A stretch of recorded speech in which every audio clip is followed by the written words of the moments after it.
Hi. One thing I will say, not definitely just keeping it real. As we were going back and researching all about our time warp in 2005, some of the research came across that didn't really fit into our other episode, but I just wanted to bring it up because it is very relevant right now. Is 2005 was the year of Katrina, Hurricane Katrina, Category 5 hurricane that slammed New Orleans and the outlying regions. It was catastrophic. There was billions of dollars worth of damage. There was deaths. It was horrific. Um, and I just think it's important now as we have another Category 5 storm rolling up onto us. I think it's important that we just, say that our hearts are going out to the people of Jamaica, just like everybody back in Katrina. And just wanted to kind of bring it up. It wasn't all about the low rise dreams and the Xbox and the flip phone. There was some serious things that happened. You know what I'm saying?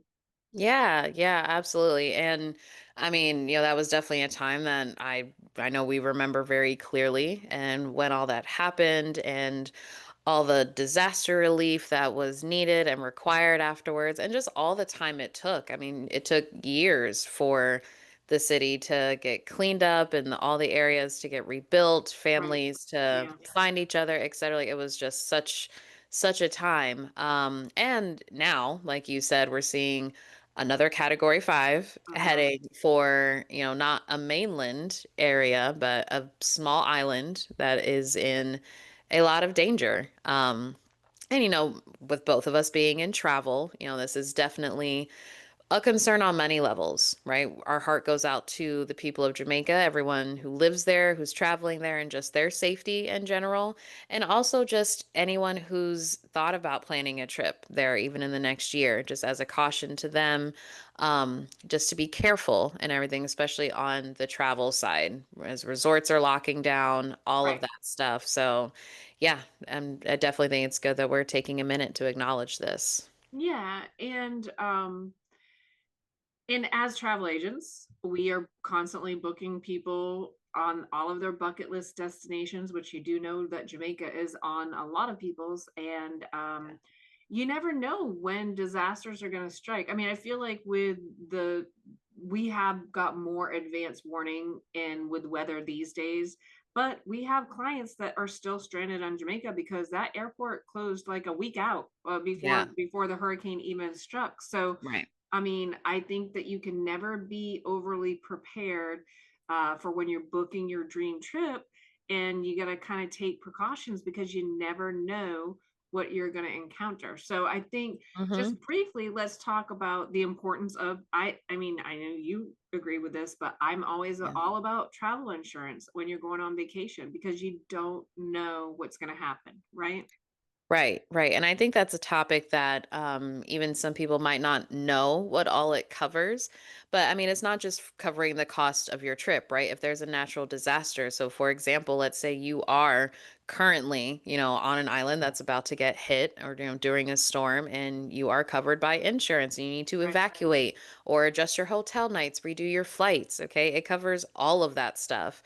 Right. Even if you were to get injured or hurt, God forbid or anything like that, it does cover medical costs and everything. So it's not just about protecting the money you spend on your vacation, it's also protecting all the unseen things, right? As travel agents, we do our best, we do our research, but I can't control the weather. I can't Right. control, You can't? construction needs What kind of or travel agent are you?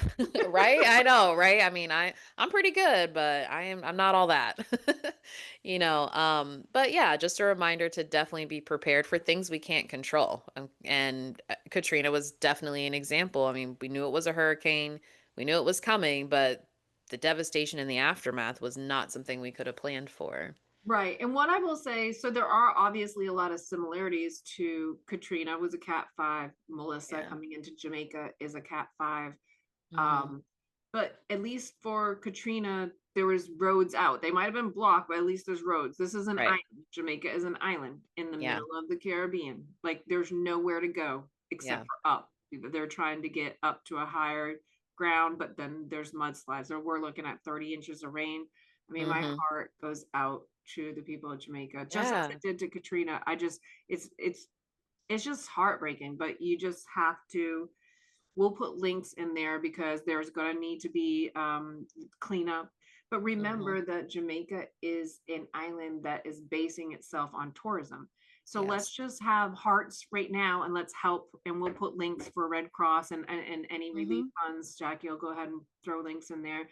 But I think Yeah. we need to remember to be patient while there is not, Jamaica is a bucket list place to go and the resorts are beautiful, but there's people that live on that island.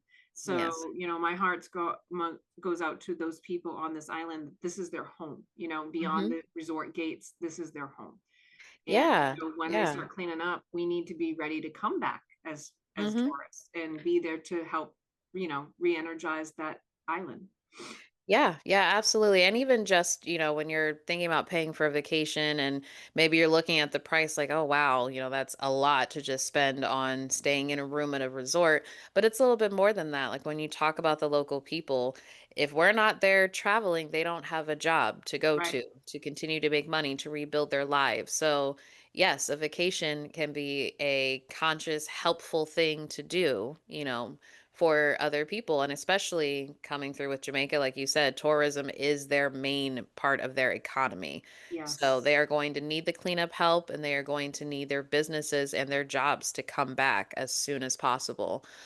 So yeah, so like Denise said, we will be putting in links for, the direct relief, the Red Cross, any other information that we can find. And especially things like even with the embassy down there. Yes. For anyone traveling, one quick note that we did kind of want to point out, if you're in another country, traveling internationally, etc., it is always a good idea to register with the US Embassy. Let them Agreed. know, where you are, where you're going to be. Okay. And that can be just for yourself, for precautions. God forbid if anything were to happen, it does help your loved ones and your family in helping them find you if they were ever in that situation. Okay. Which we So, hope is not the case. But yes, those are, absolutely. we're just Yeah. trying to point out as travel agents things that you should be thinking about beforehand. And if you're there, there's still Yeah. time. The phone Yeah. systems still work. You Yeah. can still So we get an will email have out. all of those links down there for you guys and get that out there. And, absolutely, please feel free to donate anything you can, right? Obviously, it's a little different. It's not something we can, drive down to like New Orleans. We can all kind of come together and help, but there are still things that we can do for Jamaica. Yeah, absolutely. And we definitely want to travel smart. And just wanted to take a minute to have our thoughts and prayers go out to the people of Jamaica and honestly, whoever else is in the path, because I know it's not over when it's Jamaica. I mean, it's headed Yeah. up over Cuba, it's headed up to, the Caribbean. There's a lot of little islands in there, Hmm. Bahamas and Nassau, Turks and Caicos, all those little islands. So Yeah. we are thinking of our friends and families in the Caribbean and do what you can and just stay safe out there, people. All right. Bye, guys. Bye.